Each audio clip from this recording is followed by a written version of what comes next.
Bismillahirrahmanirrahim. Assalamualaikum warahmatullahi wabarakatuh. Waalaikumsalam warahmatullahi wabarakatuh. Alhamdulillah. Alhamdulillahirabbil alamin wa bihi nasta'in ala umuri dunya waddin wa ala alihi washabihi ajmain. Amma ba'du. Ibu-ibu yang kami hormati, tentunya marilah kita panjatkan puji syukur kepada Allah Subhanahu wa taala atas limpahan rahmat dan karunia-Nya kepada kita tentunya, sehingga pada sore hari ini meskipun kita bisa laksanakan secara online, namun ini adalah satu rahmat juga yang kita patut syukuri, karena hambatan-hambatan terkait dengan jaringan yang selama ini mungkin banyak dikeluhkan kepada kita yang melakukan satu kegiatan secara online, yang insya Allah sore hari ini tidak ada hambatannya, berarti mudah-mudahan. Di Waikanan sedang hujan atau cuacanya gimana Panas, sekarang, Bu? Panas banget. Iya, oke. Sama di Bandar Lampung juga sedang terik ini. Ya, Ibu, ini di pertemuan kita di PMO ini adalah Pokja Manajemen Operasional, di mana ini merupakan satu rangkaian kegiatan lanjutan dari apa yang sudah Ibu dapatkan ketika mendapatkan satu pelatihan diklat. Dulu berapa lama, Bu, diklatnya? 3 minggu lebih ya? TKP, iya Pak, 3 minggu lebih. Kemudian fasilitatornya siapa, Bu, sebelum saya ini? Ibu Yanti Sari Asih. Oh, Bu Yanti. Yang pindah ke Jawa Tengah ya, Bu ya? Betul. Yang pindah ke Magelang. Ya, oke. Baik. Untuk kegiatan di PMO ini, ada beberapa hal yang ingin kami coba gali lebih jauh ya, Bu ya, terhadap TK Alam Baradatu ini. Nah, khususnya terkait dengan implementasi kurikulum Merdeka. Baik, saya akan coba memulai dari tahapan awal, Bu. Bagaimana? Oh iya, kita belum kenalan. Maaf, Bu. Saya Pak Idi Amin. Saya fasilitator di PSP ini, di angkatan 2 ini. Kemudian ada 5 sekolah dampingan, 4 di Lampung Tengah dan 1 di Waikanan. Aktivitas sehari-hari adalah dosen di beberapa perguruan tinggi di Bandar Lampung. Tugas tambahan ya di fasilitator ini, kemudian di Badan Akreditasi Nasional PAUD dan PNF. Itu saya, Bu. Silakan Bu Dwi memperkenalkan diri, kemudian Bu Siti dan juga Bu Eka. Silakan. Baik, terima kasih. Assalamualaikum warahmatullahi wabarakatuh. Mohon izin Pak Idi, nama saya Dwi Afrini. Saya pengelola TK Alam Baradatu. Di sini saya bersama rekan guru saya, ada Bunda Lena Hendriani, kemudian Bunda Siti Fatimah, nanti bisa kenalan sendiri. Sebagai informasi, Bapak Bunda Eka Marliana ini sebenarnya sedang cuti, Pak. Sedang cuti melahirkan. Tapi tadi saya minta beliau untuk bisa bergabung, supaya bisa sama-sama belajar gitu, Pak. Baik, tidak apa-apa. Baik. Silakan selanjutnya, Ibu Siti. Iya, Assalamualaikum warahmatullahi wabarakatuh. Mohon izin Pak, perkenalkan nama saya Siti Fatimah. Di sini saya selaku guru di TK Alam Baradatu. Terima kasih. Wassalamualaikum warahmatullahi wabarakatuh.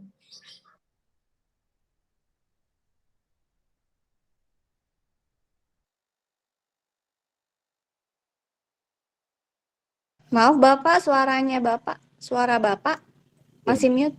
Oh iya, saya ini kan.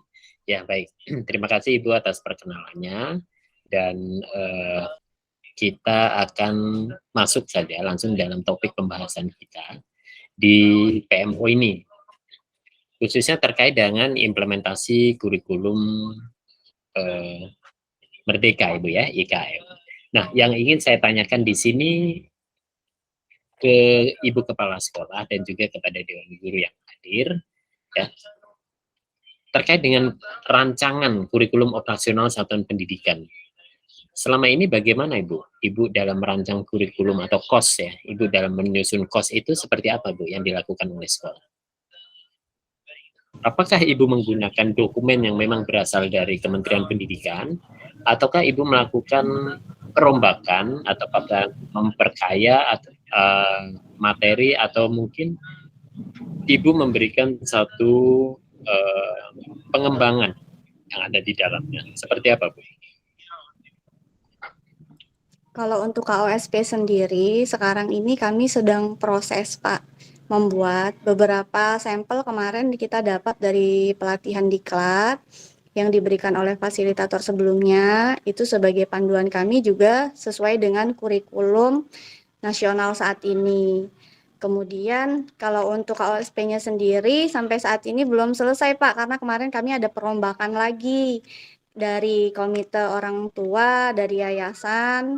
Kemarin sudah sempat kumpul, kemudian kita bahas bersama, kita duduk bersama mau seperti apa visi misi yang akan kita ambil untuk tahun ini, karena kan harus sesuai dengan karakteristik dan kebutuhan lingkungan sekitar, kebutuhan anak-anak gitu ya Pak. Jadi untuk saat ini KOSP kami jujur belum jadi Pak, belum selesai gitu Pak. Oh iya, masih dalam proses ya Bu ya? Betul.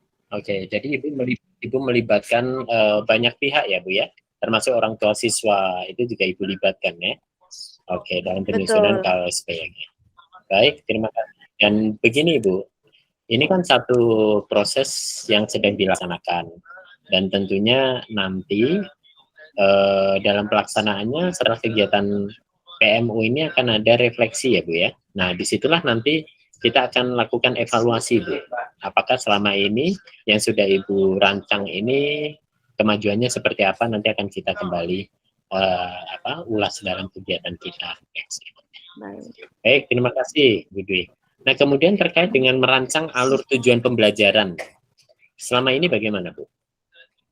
Kalau untuk ATP sendiri kita sesuai dengan kurikulum Pak. Belum ada perubahan yang kami buat, kami masih menggunakan 4 tema besar yang telah disusun oleh pemerintah pusat. Oke, artinya tidak dilakukan pengembangan ya Bu ya? Oke, jadi Ibu menggunakan contoh ATP yang memang sudah disediakan oleh kementerian. Oke, baik. Betul. Nah, yang ketiga Bu, terkait dengan asesmen, perencanaan pembelajaran dan asesmen, seperti apa Bu? Untuk asesmen sendiri, karena ada perubahan beberapa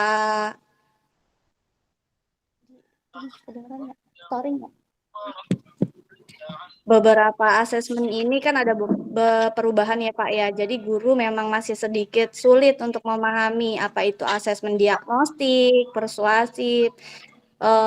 Artinya ada perbedaan dari yang sebelumnya ya Pak, yang kita hanya melakukan penilaian secara checklist, anekdot gitu aja Pak. Jadi kalau untuk asesmen sendiri pun saat ini kita masih belajar, masih kita sesuaikan dengan kebutuhan anak. Oke. Jadi Ibu melakukan penyesuaian ya Bu ya? Betul Pak. Oke.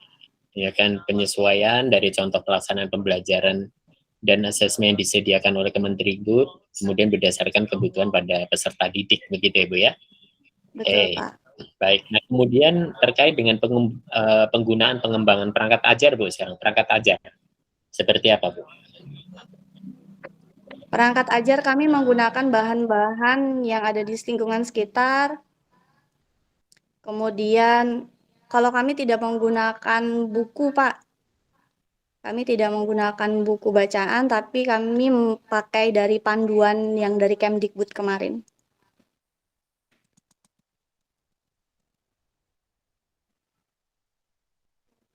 Maaf, suara Bapak. Iya. Oke, jadi Ibu memanfaatkan potensi alam, potensi sekitar sumber belajar sebagai sumber belajar ya Bu ya, lingkungan sekitar, makhluk hidup, kemudian bahan dan alat, ruangan sebagai sumber belajar. Itu yang dimaksud, begitu Ibu ya? Betul, betul Pak. Baik. Oke. Terima kasih Bu Dwi. Nah sekarang ke Bu Guru coba, ke Bu Guru. Selama ini bagaimana Bu Guru memanfaatkan potensi sekitar ya sebagai sumber belajar? Contoh konkretnya seperti apa Bu Guru?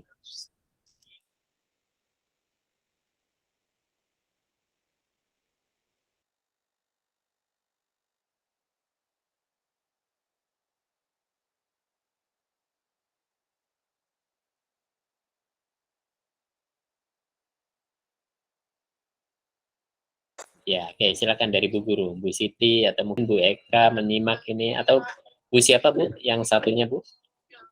Bunda Elena. Nah, silakan. Monggo. Selama ini seperti apa contoh konkret yang Ibu laksanakan ya dalam menstimulasi anak untuk menggunakan memanfaatkan sumber belajar lain yang berbasis lingkungan seperti apa Bu?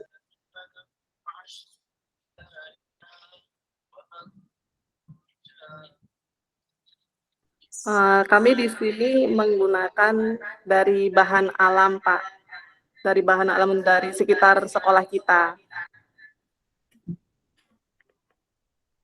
Oke. Misalkan apa Bu yang biasa Ibu pergunakan untuk menstimulasi anak? Contohnya kemarin seperti pembelajaran tentang binatang, kami langsung pembelajarannya langsung menggunakan burung. Ya. Oke. Jadi Menghadirkan memang burung langsung ke anak-anaknya. Oke, jadi diberikan satu contoh konkret ya Bu ya. Oke, menggunakan makhluk hidup sebagai sumber belajar. Iya, Pak. Boleh saya Baik. bantu jawab Pak? Ya, silakan Ya, Ibu. mohon izin ya Bapak, kita di sini bersama teman-teman sedang sama-sama belajar. Dan kalau untuk public speaking memang agak kurang Pak, karena biasa di kelas yang dihadapi anak-anak. Jadi di sini saya juga selalu memantau kegiatan pembelajaran setiap harinya. Seperti hari ini contohnya, anak-anak membuat kolase dari biji-bijian, daun-daunan. Kemudian anak-anak mencari batu-batu di sekitar sekolah, itu anak-anak bisa membuat praliterasi, pranumerasi menggunakan bahan-bahan alam tersebut gitu Pak. Kemudian seperti yang dibilang Bunda Siti tadi, kemarin kegiatan tentang burung. Jadi kita kebetulan ada burung peliharaan, kita hadirkan di kelas, kita tunjukkan kepada anak-anak, ini makhluk hidup, burung gitu Pak. Jadi kurang lebih seperti itu, anak melihat langsung. Seperti itu Pak.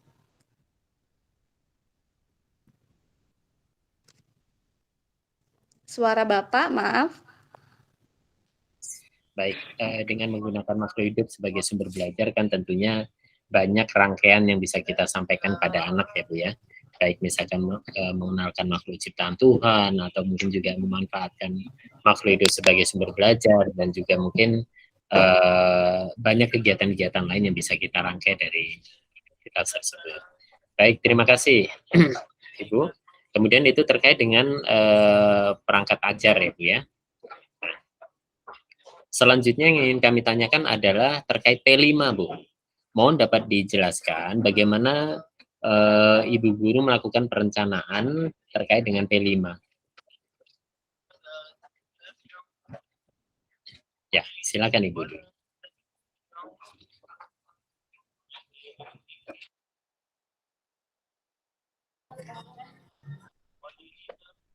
Iya, Bu. Iya, untuk kegiatan P5 seperti kemarin memperingati Hari Kemerdekaan, orang tua beserta anak-anak setiap hari Senin kita memperingati hari ikut upacara, Pak.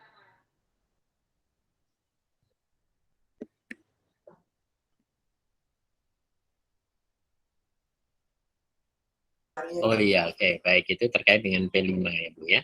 Ya, ada yang ingin ditambahkan mungkin? Silakan, Bu. Eh, ya Bapak, kalau untuk P5 sendiri di sini kita kemarin anak-anak yang dibilang sama Bunda Siti tadi itu dalam rangka kegiatan 17 Agustus kita melaksanakan kegiatan kebudayaan global. Jadi di situ kita ngadain kayak semacam pawai tapi khusus lingkup sekolah saja. Kemudian kegiatan bekerja sama dengan orang tua bersama komite sekolah mengadakan kegiatan lomba-lomba untuk anak-anak. Kemudian kemandirian anak-anak itu kita bangun setiap hari Senin kita mengajarkan ke anak-anak untuk latihan upacara.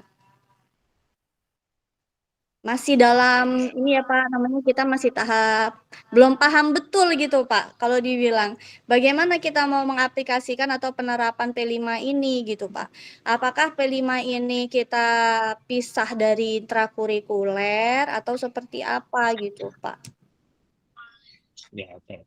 Pada prinsipnya dalam penggunaan modul terkait dengan P5 ini, apakah Ibu sudah ada, Bu ya?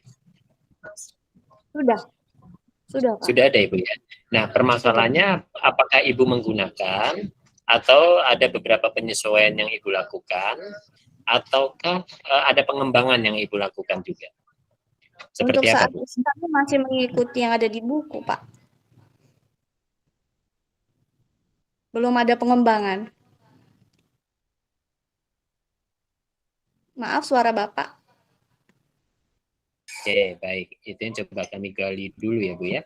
Nah, kemudian terkait dengan isi, apakah sudah dipahami, Bu? Untuk penguatan proyek penguatan profil pelajar Pancasila ini?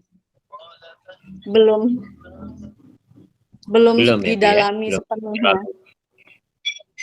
Oke, baik. Tapi secara aplikatif, secara kegiatan, tadi Ibu sudah melakukan ya dengan perayaan 17 Agustus kemarin yang dilakukan terhadap anak ya Bu ya, melakukan pengkondisian anak untuk melakukan upacara bendera, mengenalkan apa itu bendera negara, kemudian menyanyikan lagu kebangsaan, kemudian menyanyikan mengenalkan lambang negara, mengenalkan foto presiden dan wakil presiden. Itu kan aktivitas-aktivitas yang bisa Ibu lakukan ya kepada anak ya terkait dengan penguatan proyek penguatan profil pelajar Pancasila. Baik, terima kasih. Nah, sebelum saya bergerak ke pertanyaan lebih lanjut, apakah ada yang ingin Ibu sampaikan dulu, Bu, atau tanyakan dulu?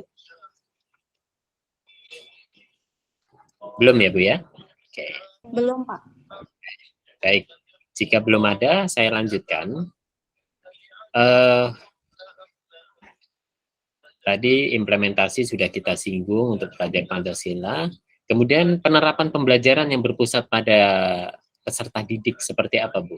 Langkah-langkah yang sudah Ibu lakukan selama ini. Silakan, Bu Dwi. Untuk kegiatan pembelajarannya sendiri itu intrakurikuler, karena kita diberikan kebebasan untuk tema ya Pak. Jadi saat ini kami mengambil tema sesuai dengan kebutuhan anak.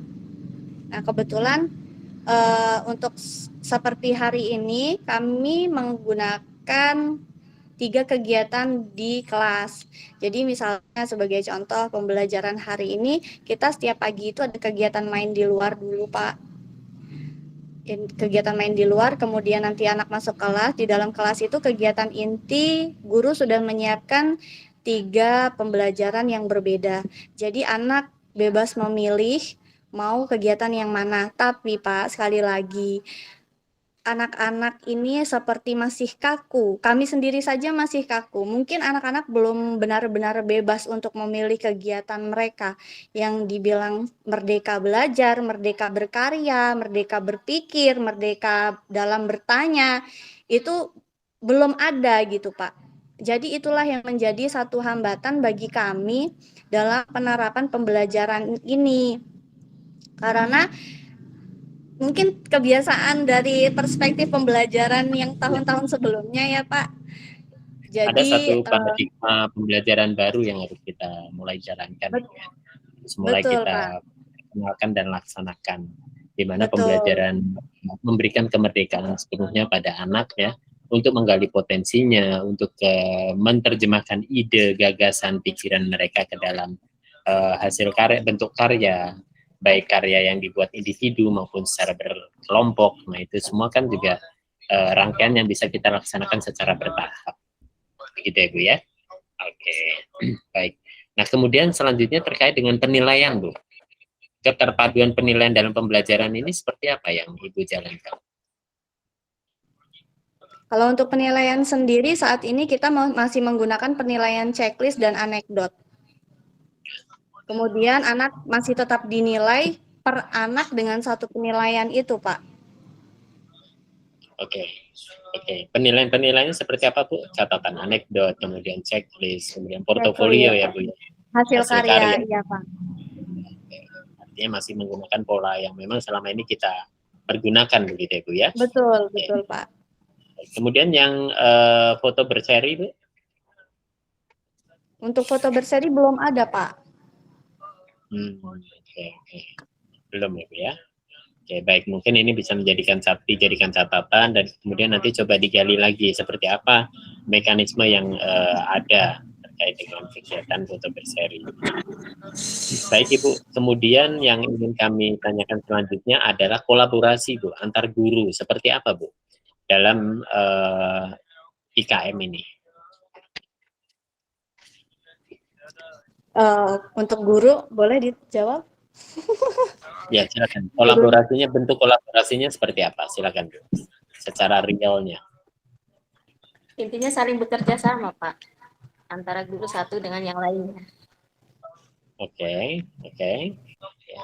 Seperti apa, Bu, contoh ininya, Bu? Contoh kesehariannya, bentuk kerjasama yang dilakukan oleh antar guru itu seperti apa? Menentukan tema. Oh, sih. Jadi dalam penentuan tema itu dilakukan secara bersama ya, Bu, ya? Membuat modul ajar. Pembuatan modul ajar juga dilakukan secara bersama. Oke. Ada lagi, Bu? Oke. Untuk keikutsertaan guru pada kegiatan-kegiatan pelatihan-pelatihan, apakah juga sering dilakukan oleh TK Alam, Bu? Iya, Pak. Oke. Nah, berarti setelah kegiatan pelatihan diikuti, tentunya kan ada satu sharing ya, Bu, ya. Ada berbagi praktek baik atau best practice yang bisa dilakukan dan dibagikan kepada guru, teman-teman guru yang lainnya. Gitu ya, Bu, ya? Oke. Apakah itu juga dilakukan oleh Ibu guru? Iya, Pak. Biasanya kita kalau habis melakukan kegiatan, pasti kita juga melakukan diskusi atau sharing bersama. Seperti apa hal positif yang bisa kita ambil dan kita terapkan di sekolah kita. Seperti contoh, 1 minggu yang lalu kami bersama PSP dan kepala-kepala TK di Waikanan mengadakan kunjungan ke lembaga TK Pertiwi Metro di lembaganya Bu Astuti Ningsih. Ya, untuk melihat bagaimana penerapan IKM di tempat beliau. Alhamdulillah ada beberapa hal yang memang kami belum tahu sebelumnya, seperti apa penerapan itu dari awal sampai akhir. Ada beberapa hal yang bisa kami ambil dan kami contoh. Maksudnya di sini kami contoh itu yang kami belum tahu gitu, Pak. Bagaimana kami harus menerapkan di sekolah. Sebagai contoh, kemarin kan kami hanya menggunakan 4 tema besar. 4 tema besar yang disediakan pemerintah itu, dan itulah yang kami pecah lagi menjadi kegiatan intrakurikuler.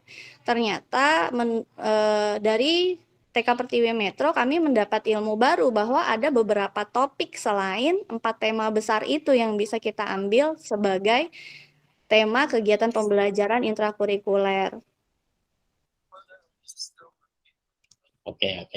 Baik, artinya dengan melakukan studi banding itu banyak hal baru yang bisa didapatkan ya, Bu, ya. Oke. Nah, kalau TK Alam Baradatu sendiri pernah nggak, Bu, dijadikan sebagai tempat studi banding seperti itu, Bu? Belum pernah, Pak. Belum pernah ya, Bu, ya. Oke. Ya, terus nanti secara bertahap, berproses nanti juga akan menuju ke sana, Ibu, ya. Oke, mudah-mudahan demikian. Nah, Hmm. kemudian Ibu, terkait dengan kolaborasi dengan orang tua dalam implementasi kurikulum merdeka, seperti apa, Bu? Kalau dengan orang tua, selama IKM ini orang tua sih mendukung, Pak. Sangat mendukung, memberikan support yang sangat baik. Namun kalau untuk kegiatan bersama itu belum pernah kita lakukan, Pak. Namun kita dalam waktu dekat ini mau mengadakan kegiatan yang orang tua, iya, parenting. Yang tadi sih baru saya bahas bersama ketua komite, kita mau mengadakan kegiatan parenting, kemudian orang tua sebagai guru tamu untuk anak-anak gitu, Pak. Oh, selama ini orang tua pernah nggak, Bu, dilibatkan sebagai narasumber dalam kegiatan-kegiatan? Ada, Pak, sudah ada. Dalam kasus apa, Bu? Artinya dalam event apa?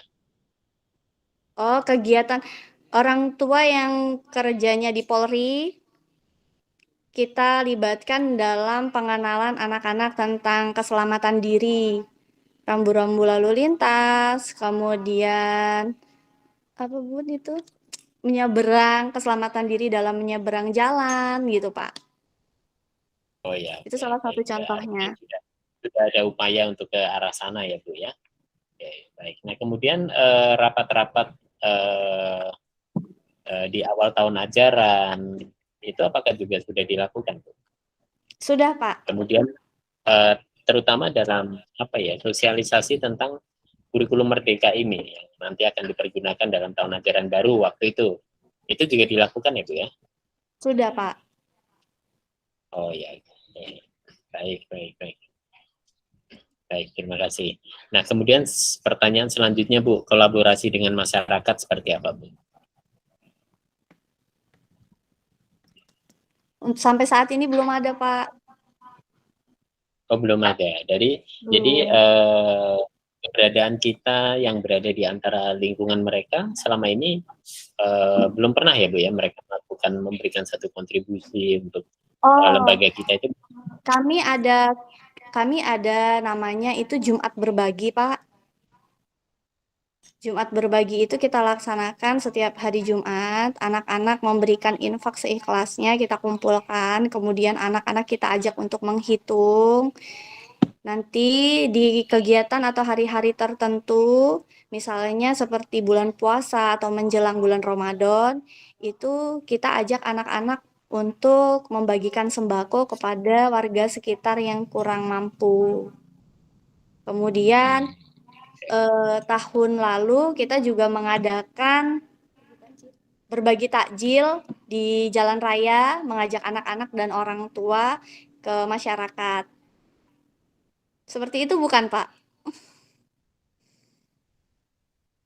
Ya, mungkin beberapa contoh bisa masuk dalam kategori tersebut ya, Bu ya. Tapi lebih pada pelibatan orang tua secara penuh ya, Bu ya. dalam ini, kalau misalkan saya sempitkan lagi dalam P5, Bu. Peran orang tua sendiri gimana, Bu? Kolaborasi yang masyarakat dalam implementasi IKM ini, khususnya pada intrakurikuler maupun kegiatan P5. Seperti apa, Bu? Paling yang sudah kami lakukan itu kunjungan ke pabrik kerupuk dekat rumah ini, Pak. Itu termasuk bukan, Pak? Karena di situ, Pak, kami yang masih bingung itu, yang seperti itu apakah termasuk P5 atau yang seperti apa gitu, Pak? Oke. Jadi ini kan industri juga masuk sih, Bu. Artinya dalam hal ini masyarakat di sini juga salah satunya masyarakat atau komunitas atau juga industri. Nah, itu masuk dalam klasifikasi yang kita bahas pada sore hari ini. Oke, baik. Nah, selanjutnya adalah terkait dengan evaluasi, Bu. Apa yang ingin Ibu sampaikan? Ini kan sudah berapa lama, Ibu ya? 2 bulan, masuk bulan ketiga kita melaksanakan implementasi kurikulum merdeka ini ya, Bu ya. Nah, Ibu melaksanakan refleksi, evaluasi, dan juga dalam rangka peningkatan kualitas di implementasi IKM ini nanti seperti apa, Bu, hasil dari evaluasi yang sekarang dilakukan? Ada tidak catatan-catatan yang ingin disampaikan? Evaluasi saya mengajak guru-guru ini untuk segera menyelesaikan KOSP yang pasti. Itu target sih Pak ya, bukan evaluasi Pak. Targetnya KOSP ini segera selesai, jadi bulan Oktober itu benar-benar kita sudah punya pegangan untuk pembelajaran kita. Kemudian penyusunan ATP, pengembangan ATP, kemudian modul ajar, itu saya berharap juga segera dirampungkan gitu Pak. Kendalanya apa Bu menurut Bu Guru? Sehingga sampai sekarang kok belum selesai untuk belum buat kos, kemudian ATP yang tadi disebutkan itu. Kendalanya apa Bu? Manajemen waktu sih Pak sebenarnya Pak, karena guru saya ini masih nyambi kuliah-kuliah Pak. Termasuk saya sendiri juga masih nyambi kuliah karena saya nggak linear ya Pak. Itu. Jadi itu yang pertama. Kemudian ini satu guru lagi sedang cuti melahirkan. Itu menjadi satu kendala juga karena anak-anak ini sekarang dengan mereka merdeka, kita tidak bisa lagi yang kemarin misalnya satu guru memegang satu kelas gitu ya Pak ya. Itu bisa tercover kalau untuk sekarang ini dengan beberapa kegiatan yang anak-anak harus bebas memilih dengan satu guru masih di satu meja sudah ditarik anak yang ke sebelahnya gitu Pak. Lebih ke SDM ya Pak ya. Ya, oke. Jadi dari sisi jumlah pun sebenarnya masih kurang ya Bu ya. Kemudian anak sendiri lebih menikmati sebenarnya, tapi guru juga butuh ekstra untuk membagi perhatian kepada mereka tentunya. Oke. Betul. Baik, terima kasih Ibu. Ada yang ingin disampaikan kah sebelum kita masuk ke dalam topik selanjutnya Bu?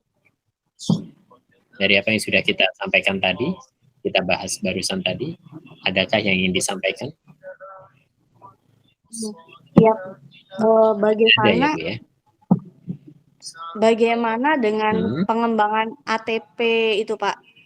Apakah kita bisa mengembangkan ATP itu sesuai kebutuhan kita atau seperti apa? Ya, kalau selama ini yang Ibu lakukan, bagaimana Ibu terkait dengan pengembangan ATP itu sendiri?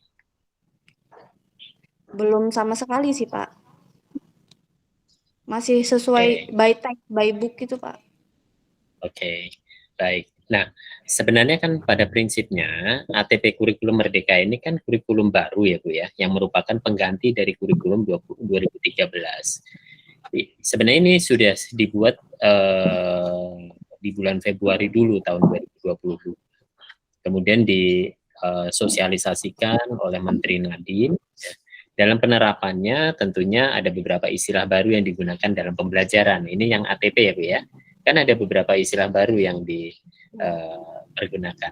Nah, kemudian jika capaian pembelajaran itu merupakan kompetensi yang diharapkan dapat dicapai oleh murid di akhir fase, ya tentunya ATP itu merupakan rangkaian tujuan pembelajaran yang tersusun secara sistematis dan logis. Itu yang kita pahami. Nah, Ibu selama ini dalam menyusun ATP tentunya kan ada beberapa prinsip yang harus kita perhatikan Ibu. Ya, menggali kata kuncinya, kemudian tuntas dalam satu fase, kemudian dikembangkan secara kolaboratif, kemudian sesuai dengan karakteristik dan kompetensi anak, kemudian tidak perlu lintas fase, harus logis, sederhana, kemudian langsung ke poinnya atau langsung ke intinya. Itu kan semuanya sudah Ibu dapatkan ketika Ibu mengikuti pelatihan Ibu ya. Beberapa bulan atau minggu yang lalu ya Bu ya. Nah, langkah-langkahnya dulu Bu yang Ibu harus pahami dalam menyusun langkah-langkah penting ya Bu ya dalam menyusun kurikulum merdeka ini kan yang pertama tentunya Ibu menyiapkan dulu KOSP-nya, kurikulum operasional satuan pendidikannya, kemudian menyiapkan alur tujuan pembelajarannya atau ATP-nya, menyusun kriteria ketercapaian tujuan pembelajaran, menyusun modul ajar, menyiapkan proyek profil Pancasila. Itu semua sudah Ibu lakukan semua atau belum? Nah, kemudian belum. Nah, itu satu poin yang coba harus kita harus kita mulai fokuskan dalam kegiatan ini. Nah, kemudian Ibu dalam kita melakukan mengimplementasikan Hulu Merdeka. Tentunya kan ada keunggulan-keunggulan yang bisa kita dapatkan. Ya, misalkan dalam proses pembelajaran akan lebih maksimal. Peserta didik memiliki cukup waktu Ibu untuk mendalami konsep, memperkuat kompetensi. Ya, ini untuk jenjang PAUD ya kita bisa terjemahkan sendiri ya Bu ya. Terus guru juga bisa lebih leluasa memilih metode dan perangkat ajar tentunya. Nah, memang tadi contoh konkretnya Bu Dwi sudah sampaikan ya bagaimana kemerdekaan anak itu sejauh mana sih mereka itu bisa merdekanya gitu loh. Kan tentunya harus ada rambu-rambunya, bukan dilepas begitu aja.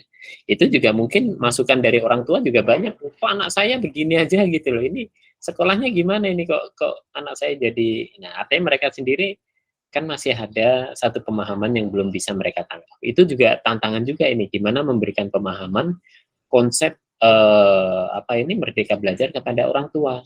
Nah, itu orang tua juga kadang mempertanyakan, mereka menginginkan anaknya bisa baca tulis, kok ini main terus. Nah, ini yang mereka tangkap.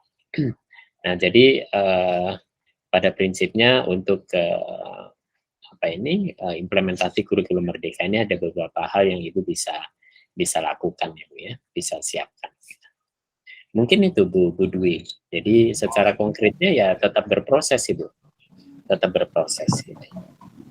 Baik Ya. Pak, terima kasih. Baik. Nah, kemudian selanjutnya Bu. Nah, ini ketika kita berbicara lebih jauh, saya ingin menggali tentang kepemimpinan kepala sekolah ini. Bagaimana kepala sekolah memimpin perencanaan dan pelaksanaan proses belajar yang berpusat pada murid? Seperti apa, Bu? Maaf Pak, bagaimana Pak? Ya, bagaimana Ibu memimpin perencanaan dan pelaksanaan proses belajar yang berpusat pada seperti apa, Saya lebih, kalau untuk saat ini karena satu guru saya di kelas B itu yang cuti melahirkan, Bunda Eka ini, jadi saya ikut langsung ke dalam kelas ya Pak ya. Kalau untuk proses pembelajarannya sendiri, saya selalu memantau, kami belajar bersama-sama, terutama kami melakukan evaluasi setelah melakukan kegiatan pembelajaran hari ini. Misalnya, apa yang kurang hari ini? Ternyata anak ini nggak suka dengan kegiatan yang satu gitu, Pak. Dan ada beberapa anak yang memang yang seharusnya dia bebas memilih kegiatan, tapi ternyata dia semua kegiatan dia ikuti seperti itu.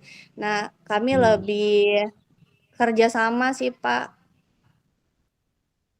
Iya. Seberapa sering Ibu melakukan evaluasi pembelajaran? Setiap Hampir hari kah setiap atau hari. terjadwal? Hampir setiap hari ya Bu ya. Oke. Baik. Nah, kemudian dalam melakukan refleksi dan perbaikan kualitas proses pembelajaran, apa yang Ibu lakukan? Mengajak guru-guru untuk diskusi, kemudian mencari solusi.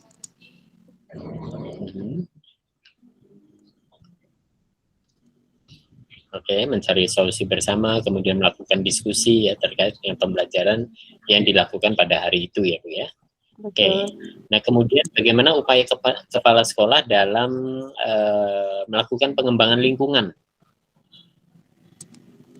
belajar yang berpusat pada anak? Seperti apa Bu?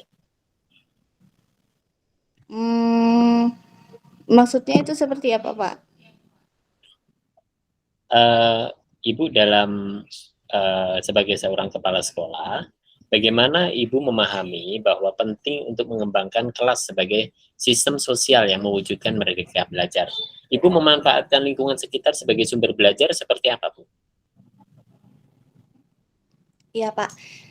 Salah satu contohnya kami mengajak anak-anak itu untuk ke masjid, lingkungan sekitar sekolah, untuk mengenalkan tempat-tempat ibadah.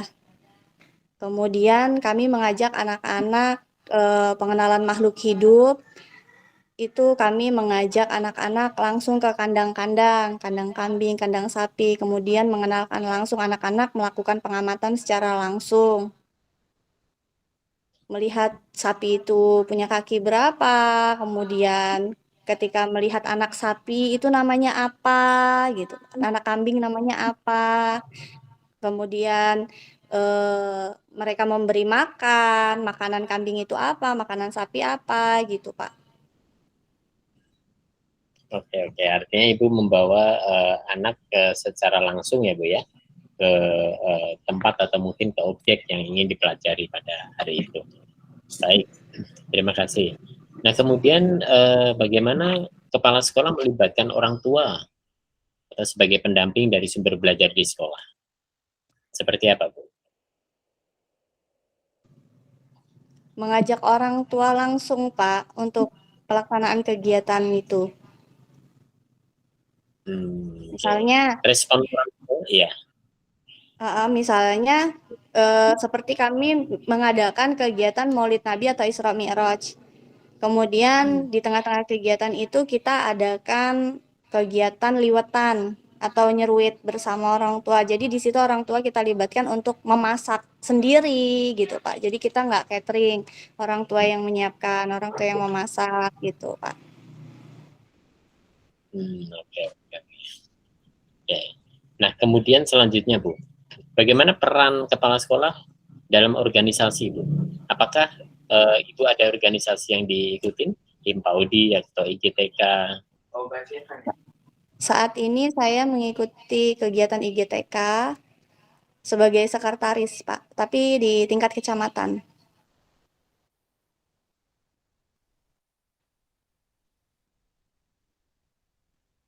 Maaf, suara Bapak. Oh iya, baik. Berarti Ibu aktif ya Bu ya di organisasi yang ada gitu ya. Oke, sudah lama Bu? Belum Pak, baru berapa bulan. Ya, oke. Sebelum ikut PSP Pak. Oh ya, baik Ibu. Oke. Selain itu saya juga ikut Dharma Wanita. Oh ya, oke. Nah, kemudian untuk peran kepala sekolah dalam komunitas praktisi, Bu, mengembangkan komunitas praktisi seperti apa, Bu? Apakah selama ini sudah dijalankan atau belum? Belum, Pak. Belum ya, Bu ya? Oke. Apakah ada kendala, Bu? Belum paham sih, Pak. Ya, artinya komunitas praktisi ini, ya, Ibu bisa berkolaborasi dengan beberapa. Kalau hubungan dengan dinas sendiri seperti apa, Bu? Apa? Maaf, Pak, nggak jelas. Hubungan dengan dinas pendidikan sendiri seperti apa sekarang ini? Hubungannya bagus, Pak. Dinas support. Kalau kita juga ada kendala-kendala, seperti kemarin kita surlingjar ya, Pak ya. Yang kemarin terakhir hari ini surlingjar ini, kami kemarin mengalami kendala, sudah melakukan pengisian sejak tanggal 20 September, tapi tidak terekam di dashboard. Itu sudah kami laporkan ke dinas, alhamdulillah dapat respon, dikasih arahan, dan alhamdulillah sudah selesai. Oke. Baik. Artinya kolaborasi yang selama ini dilaksanakan itu cukup baik ya Bu ya. Respon juga dari dinas khususnya itu juga cukup baik ya Bu ya. Oke. Baik, Ibu-ibu adakah yang ingin disampaikan sebelum saya masuk ke dalam topik selanjutnya Bu? Apakah sudah cukup jelas? Insya Allah jelas, Pak. Oke, baik. Baik, pada prinsipnya Ibu, masih terkait dengan komunitas partisipasi, di mana di dalamnya kan ada sekelompok individu yang memiliki semangat dan semangat yang sama ya Bu ya, tentang praktek yang mereka lakukan dan ingin melakukan dengan lebih baik untuk berinteraksi secara rutin. Untuk peran dari komunitas praktisi ini tentunya kan kita paham bahwa ini cukup besar dalam peningkatan efisiensi dan penggunaan pengetahuan, membantu dan mengembangkan gagasan, dan melakukan inovasi. Kalau boleh kita gali lebih lanjut, inovasi pembelajaran seperti apa Bu yang pernah dilakukan atau sedang dilakukan oleh sekolah di Alam Baradatu Bu?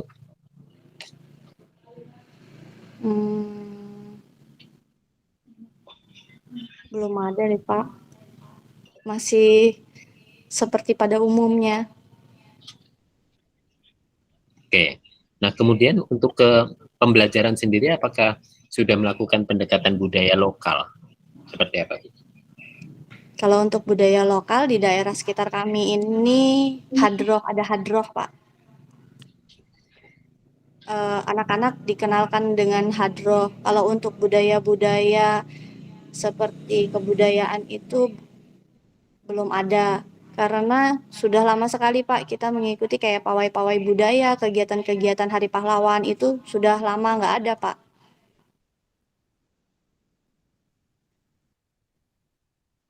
Atau karena masa pandemi kemarin nih Bu ya? Iya Pak, betul.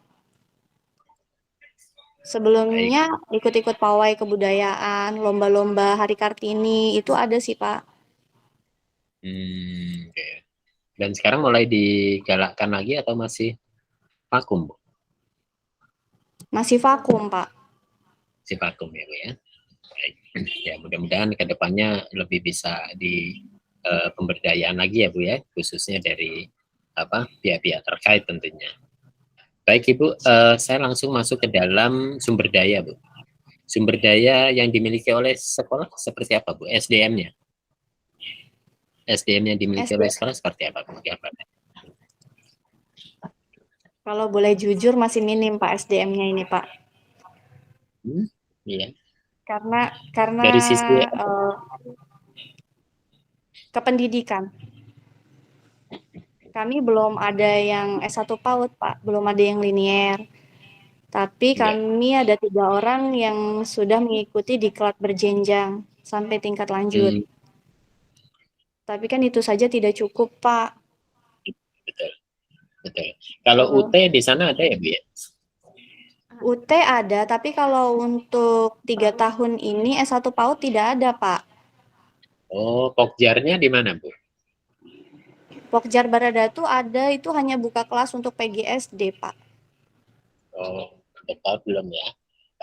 Mungkin peminatnya Bu bisa diakomodir, nanti bisa diajukan seperti itu. Iya Pak. Ya kan, mungkin peminatnya nanti bisa didata dulu, mungkin bisa diajukan. Oke, baik. Nah, kalau kita bicara tentang SDM itu Bu ya. Nah, kemudian selanjutnya terkait dengan anggaran Bu, seperti apa Bu gambarannya Bu? Untuk anggaran itu ini anggaran yang bagaimana Pak? Operasional sekolah seperti apa tata kelolanya? Anggaran operasional sekolah itu kita dari orang tua Pak. Kita ada sumbangan dari orang tua, kemudian ada SPP bulanan juga Pak.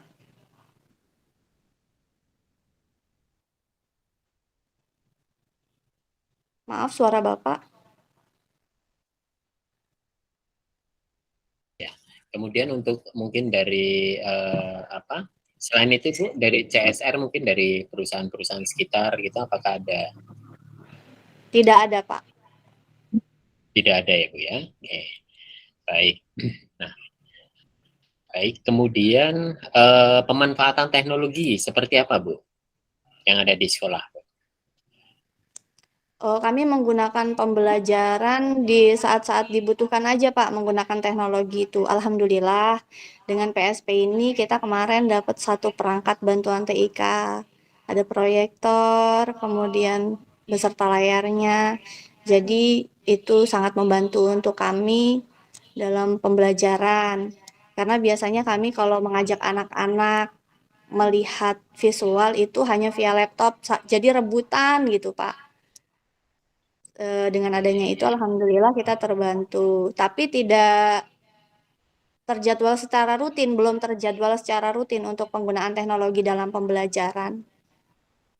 Oke. Kalau akses internet bagus ya Bu ya di sana ya? Alhamdulillah sudah ada WiFi di sekolah, Pak. Oh ya, begitu. Ini Dari lancar yayasan, ya. Pak. Lancar di pertemuan kita sore hari ini. Alhamdulillah. Alhamdulillah. Baik. Dari Ibu Guru, adakah yang ingin disampaikan Bu terkait dengan pemanfaatan teknologi ini Bu? Silakan. Apakah ada kendala selama ini yang dihadapi oleh Bu Guru pada saat melakukan penyampaian pembelajaran yang ada? Ataukah memang sudah cukup terbantu ya Bu ya dengan keberadaan teknologi ini Bu? Atau di sini satu kayaknya lagi bagaimana? masih susah Ya. menggunakan dengan laptop, Pak. Oh, masih susah ya Bu ya? Oke. Iya. Nah, itu tantangan Belum juga gaptek. itu buat Belum gaptek. Masih gaptek. Iya, Pak. masih gaptek, Pak. Karena guru belum ada yang punya laptop sendiri, Pak. Jadi laptop itu satu di sekolah digunakan bersama gitu, Pak. Jadi ketika guru memang membutuhkan laptop untuk materi, bergantian setelah pulang sekolah ingin mencari materi untuk esok hari misalnya, atau membuat modul ajar bergantian, Pak, gitu. Makanya belum terbiasa dalam penggunaan laptop. Oke, berarti itu tantangan tersendiri tuh Bu, yang harus bisa dicari jalan keluarnya seperti apa. Untuk saat ini mungkin bisa secara bergantian. Ya mungkin nanti ke depannya itu bisa masing-masing guru memiliki dan bisa melakukan akses, dan ada satu kemudahan sekarang di sekolah sudah ada WiFi, artinya cukup terbantu itu Bu ya. Informasi-informasi juga lebih cepat didapatkan. Ibu mengelola ini nggak Bu? Mengelola media sosial sekolah nggak Bu? Iya Pak, kami ada YouTube-nya TK Alam Baradatu sama Instagram. Kemudian TK ada Alam Baradatu. Instagram, Facebook. Jadi dokumentasi-dokumentasi itu bisa disimpan ya Bu ya di sana ya Bu ya. Betul Pak. Baik. Nah, kemudian terkait dengan pembelajaran Bu, apakah ada yang ingin Ibu kritisi dari implementasi kurikulum Merdeka ini? Kegiatan pembelajaran, catatan yang Ibu ingin sampaikan apa Bu? Kalau untuk Apakah sudah mengkritisi cukup tidak, berjalan Pak. dengan baik? Ya, apakah sudah cukup berjalan dengan baik, ataukah masih ada beberapa hal yang harus ditingkatkan lagi? Sebenarnya kalau untuk guru-guru saya ini kelemahannya masih belum bisa membedakan antara penggunaan P5 dengan yang co-kurikuler dengan intrakurikuler itu sih Pak.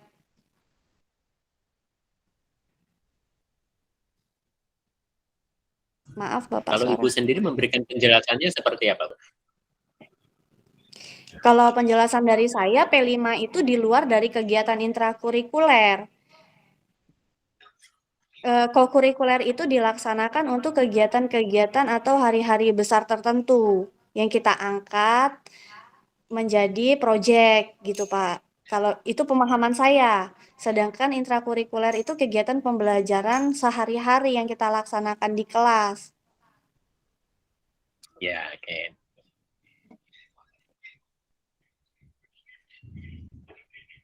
Oke, kita kan paham bahwa P5 ini kan proyek penguatan profil pelajar Pancasila. Ini merupakan bagian dari kurikulum Merdeka, kita sudah paham itu Bu ya. Nah, di kegiatan intrakurikuler, ini adalah kegiatan utama per sekolah yang dilakukan dengan menggunakan alokasi waktu yang telah ditentukan dalam struktur program tentunya. Nah, kemudian kegiatan ini dilakukan oleh guru dan peserta didik dalam jam-jam pembelajaran di setiap harinya. Itu yang kegiatan intrakurikuler. Kita bisa ambil contoh Ibu, bagaimana pembelajaran atau belajar mengajar di dalam kelas. Misalkan tentang wawasan kebangsaan, ya. Misalkan tentang tiket membersihkan kelas. Nah, kita juga memahami bahwa P5 di dalam kurikulum Merdeka itu ada satu buku panduan pengembangannya, Bu. Ya, terdapat ada 4 untuk jenjang PAUD dan 8 tema untuk SD dan SMK. Nah, untuk 4 tema jenjang PAUD tadi Bu Guru Ibu sudah singgung ya Bu ya di awal ya Bu ya. Ya, dan itu sudah dari hasil studi banding tadi juga Bu Dwi juga sudah sampaikan, ternyata ada tema-tema yang ternyata bisa dimasukkan dalam kategori itu. Bisa dijelaskan secara konkret, Bu, apa hal-hal baru tadi yang Ibu dapatkan tadi dari studi banding KTK Metro Pertiwi, Bu Asti? Ada 7 topik yang kita nggak dapet waktu di PKP. 7 topik untuk intrakurikuler itu salah satunya seperti iklim, kemudian ada suara demokrasi, apalagi Bun? Kearifan lokal, Bhinneka Tunggal Ika, kemudian apa lagi? Guru saya yang hafal, Pak. Saya belum hafal. Ya, jadi ada berapa dimensi ya Bu ya di profil P5 itu ya Bu ya. Ada beriman, bertakwa pada Tuhan Yang Maha Esa, berakhlak mulia, berkebinekaan global, mandiri, mandiri, bernalar kritis, kreatif. Nah, itu harus diingat-ingat semuanya itu Bu. Itu merupakan satu prinsip-prinsip di proyek penguatan pelajar Pancasila. Nah, kemudian Ibu, selanjutnya yang ingin kita gali adalah terkait yang terakhir tadi kita sampai pada kegiatan pembelajaran Bu ya. Nah, sekarang dukungan pemerintah daerah seperti apa Bu? Dukungan yang seperti apa Pak? Ya, artinya dari sisi pemerintah daerah sendiri, bentuk perhatiannya seperti apa dari IKM ini? Untuk pendampingan IKM ini belum ada Pak. Oh, belum ada. Oke. Mereka sering lakukan evaluasi nggak Bu? Atau supervisi eksternal gitu? Belum. Belum pernah ya Bu ya? Nah, ini sayang sekali sore ini nggak hadir dari pengawas ya Bu ya. Harusnya bisa kita lakukan dialog lebih interaktif lagi. Iya Pak, beliau Bapak pengawas WA menyampaikan mohon maaf kepada Bapak Idi Amin karena tidak bisa bergabung. Beliau sedang rapat. Oh iya. Baik, mungkin nanti di kesempatan lain kita bisa bertemu Bu ya. Karena setelah ini kan ada refleksi. Setelah refleksi nanti akan ada lokakarya. Ya, setelah itu baru ada kunjungan sekolah gitu. Nah, kemudian nanti ada PMO lagi dan sebagainya. Nah, Ibu sudah tahu kategori Ibu ini adalah satu ya. Mohon maaf, kategori Ibu mandiri, ini adalah mandiri Pak. Ya Bu ya. Iya Pak. Iya. Saya juga bingung ya, bisa dapat mandiri Pak. 3 ya Bu ya. Oke, berarti 3 bulan sekali kita lakukan PMO itu. Artinya ada satu tanggung jawab besar ini Bu untuk bisa mempertahankan 3 ini Bu. Bismillah ya Pak. Oke. Nah, ini mohon untuk dijalin kerjasama yang baik Bu dengan pemerintah daerah. Ya, apa-apa saja yang Ibu rasa ingin diskusikan dengan pemerintah daerah ya nanti silakan untuk didiskusikan. Dari sisi anggaran apakah sudah cukup Bu? Insya Allah cukup Pak. Walaupun dari memang sisi karena untuk BOPKIN sendiri itu kan tidak ada untuk pemberian honor guru ya Pak. Sedangkan seperti sekarang ini kita kan ngajak guru gitu untuk penggantian kuota segala macam itu kan tidak dialokasikan gitu Pak. Paling seperti itu sih Pak. Tapi insya Allah kalau yang lain-lain cukup. Oke, baik. Oke, baik Ibu. Nah kemudian Bu, selanjutnya ketika tadi kita sudah melakukan pembahasan dari awal sampai dengan dukungan pemerintah daerah. Nah sekarang dukungan internal sekolah sendiri gimana Bu? Dari yayasan atau mungkin dari seperti apa? Yayasan mendukung Pak. Alhamdulillah. Kebetulan yayasan juga milik sendiri Pak. Jadi pengelolaan sendiri, insya Allah mendukung Pak. Oke, baik ya. Mudah-mudahan terus ini ya Bu ya, terus bisa dipertahankan dan juga kondisi kedepannya akan semakin lebih baik lagi. Amin. Nah, sekarang Bu, untuk kondisi mendesak yang target yang akan Ibu raih dalam waktu dekat ini apa Bu? Menyelesaikan KOSP. Oke, yang tadi sudah disebutkan Bu ya. Dan ini perlu dukungan-dukungan dari pendidik khususnya yang ada di sekolah TK Alam Baradatu ini. Demikian Ibu ya. Oke. Baik, Pak. Baik. Tidak terasa ini Bu, kita sudah lama ngobrol. Sudah banyak yang kita gali, sudah banyak informasi yang kita dapatkan. Nah, ini tentunya sebelum kita akhiri semuanya ini, adakah yang ingin Ibu sampaikan? Ibu tanyakan atau ingin Ibu diskusikan lebih lanjut lagi? Saya persilakan, Bu. Yang pasti saya mohon bimbingan, pendampingan dan bantuan Pak Idi, mohon dengan sangat kami yang masih fakir ilmu ini Pak. Atas keberuntungan kami bisa ikut PSP Angkatan 2 ini, kami bersyukur. Mudah-mudahan apa-apa yang kami harapkan, yang kami targetkan sesuai dengan waktunya bisa cepat selesai. Oke, baik, amin. Dan mudah-mudahan juga nanti di dalam kegiatan refleksi, apa yang sudah menjadi target ini Ibu bisa paparkan kembali ya Bu ya. Tadi ada kos yang Ibu targetkan dalam waktu dekat, nah itu sejauh mana nanti bisa kita evaluasi lagi. Baik. Demikian Ibu atas pertemuan kita pada sore hari ini, yang mungkin secara waktu cukup singkat, namun juga banyak hal penting yang sudah bisa kita dapatkan. Ya, nanti saya sendiri juga ingin melihat secara langsung bagaimana kondisi sekolah ya, baik itu dari sisi pembelajarannya, kemudian dari sisi tata kelolanya, manajerialnya dan sebagainya, nanti mungkin bisa kita diskusikan secara langsung. Nah, salam juga nanti untuk Bapak pengawas ya Bu ya. Dan mudah-mudahan nanti di kesempatan lain bisa kita bertemu secara langsung atau melalui daring. Saya mohon maaf mungkin selama dalam paparan ini tadi ada beberapa hal yang kurang berkenan, dan juga mudah-mudahan nanti di lain waktu kita bisa dapat bertemu kembali. Saya akhiri dulu pertemuan kita sore hari ini. Apakah kita sudah foto bersama Bu? Sudah Pak. Ya sudah, nanti bisa dikirimkan Ibu ya. Saya minta dijabrikan nanti. Baik, saya akhiri. Terima kasih Bu Dwi, Bu Siti Fatimah, Bu Eka, dan Ibu Guru. Ibu Guru siapa Bu? Lupa lagi saya. Ibu Lena Pak. Oh iya Bu Lena, baik, terima kasih Ibu. Mohon maaf. Assalamualaikum warahmatullahi wabarakatuh. Waalaikumsalam warahmatullahi wabarakatuh. Terima kasih Pak Idi.